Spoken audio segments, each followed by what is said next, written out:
అండి welcome to అమోఘం by Aparna. ఈరోజు మనం సాంబార్ రైస్ ఎలా చేసుకోవాలో చూద్దామండి. ముందుగా కుక్కర్ పెట్టుకొని ఒక గ్లాస్ రైస్ యాడ్ చేసుకున్నానండి. ముప్పావు కప్పు కందిపప్పు యాడ్ చేసుకొని బాగా కడుక్కోవాలండి కందిపప్పుని, రైస్ని. నెక్స్ట్ ఇందులోకి వాటర్ యాడ్ చేసుకుంటున్నానండి. రైస్ కందిపప్పు ఉడకడానికి ఎసురు యాడ్ చేసుకున్నాను. ఇందులోకి ఒక పావు స్పూన్ దాకా పసుపు యాడ్ చేసుకున్నానండి. రుచికి సరిపడా సాల్ట్ కూడా యాడ్ చేసుకున్నాను. ఒకసారి అంతా బాగా కలుపుకోవాలండి.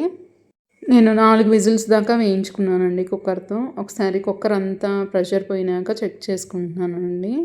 రైస్ని మనం మ్యాష్ చేసుకునే పని లేదండి. ఒకసారి ఇక్కడ చూడొచ్చు రైస్ టెక్స్చర్ మనం ఊరిక గెంటితో కలుపుకుంటేనే సాఫ్ట్గా ఉడికిపోయింది. నెక్స్ట్ తాలింపుకి ప్యాన్ పెట్టుకుంటున్నానండి. ఆయిల్ యాడ్ చేసుకున్నాను. ఎండుమిరపకాయలు, తాలింపు గింజలన్నీ యాడ్ చేసుకొని గోల్డెన్ బ్రౌన్ కలర్ వచ్చిందాక వేయించుకోవాలండి మనం. తాలింపు అంతా కూడా వేగిపోయిందండి. నెక్స్ట్ ఇందులోకి కరివేపాకు యాడ్ చేసుకున్నానండి నేను. నెక్స్ట్ ఇందులోకి పొడుగ్గా ముక్కలుగా కట్ చేసుకున్న పచ్చిమిరపకాయలు కూడా యాడ్ చేసుకున్నానండి.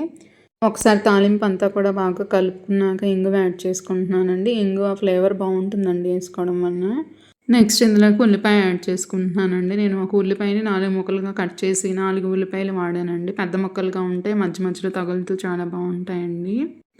ఒకసారి తాలింపు అంతా కూడా బాగా కలుపుకోవాలండి. నెక్స్ట్ ఇందులోకి మునక్కాయలు యాడ్ చేసుకుంటున్నానండి. నేను ఒక మునక్కాయ వాడానండి. నెక్స్ట్ ఇందులోకి 1 కప్పు దాకా క్యారెట్ యాడ్ చేసుకున్నానండి నేను. 1 కప్పు సొరకాయ ముక్కలు యాడ్ చేసుకున్నానండి. సొరకాయ ప్లేస్లో ఆనపకాయని కూడా వాడవచ్చు, ఏదైనా బాగుంటుంది టేస్ట్. ఒకసారి వెజిటేబుల్స్ అన్నీ కూడా బాగా కలుపుకోవాలండి. నెక్స్ట్ ఇందులోకి 1 పావు స్పూన్ దాకా పసుపు యాడ్ చేసుకున్నానండి. వెజిటేబుల్స్కి సరిపడా సాల్ట్ యాడ్ చేసుకుంటున్నానండి. ఒకసారి బాగా కలిసేలాగా బాగా కలుపుకోవాలండి వెజిటేబుల్స్ అన్నిటినీ కూడా.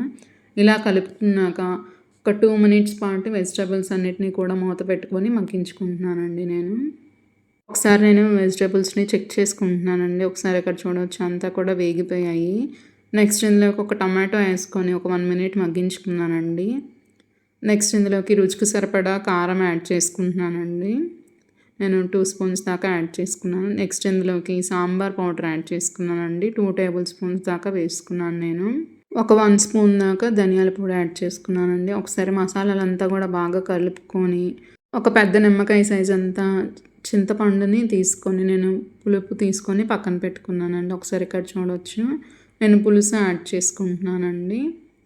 పులుసుతో పాటు కొంచెం వాటర్ కూడా యాడ్ చేసుకున్నానండి. ఒకసారి అంతా కూడా బాగా కలుపుకోవాలండి. ఈ పులుసులోనే మనం వేసుకున్న ముక్కలన్నీ మగ్గించుకోవాలండి. మీడియం ఫ్లేమ్లోనే 10 మినిట్స్ దాకా ఉడికించుకున్నానండి నేను. నెక్స్ట్ ఇందులోకి 4 ముక్కలు బెల్లం ముక్కలు యాడ్ చేసుకున్నానండి. ఇలా బెల్లం వేసుకోవడం వల్ల ఫ్లేవర్ చాలా బాగుంటుందండి.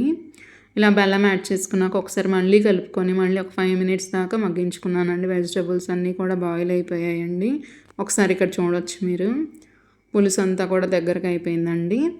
నెక్స్ట్ ఇందులోకి మనం ఉడికించుకున్న పప్పు అన్నం యాడ్ చేసుకున్నామండి. మొత్తం అంతా కూడా యాడ్ చేసుకున్నాను. ఒకసారి అంతా యాడ్ చేసుకున్నాక బాగా అంతా కలిసేలాగా బాగా కలుపుకోవాలండి.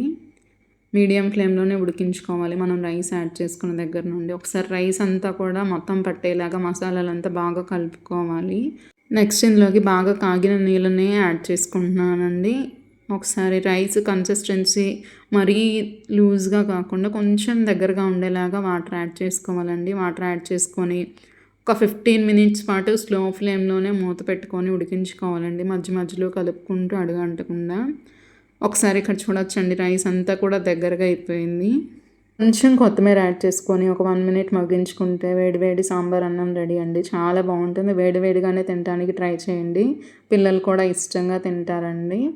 నేను చేసిన క్వాంటిటీ 5 నుండి 6 వరకు సరిపోతుందండి. ఎప్పుడు ఒకేలా కాకుండా ఒకసారి ఇలా ట్రై చేసి చూడండి. ప్లీజ్ ఫాలో అమోఘం by Aparna. Like, share, subscribe. Thank you for watching us అండి.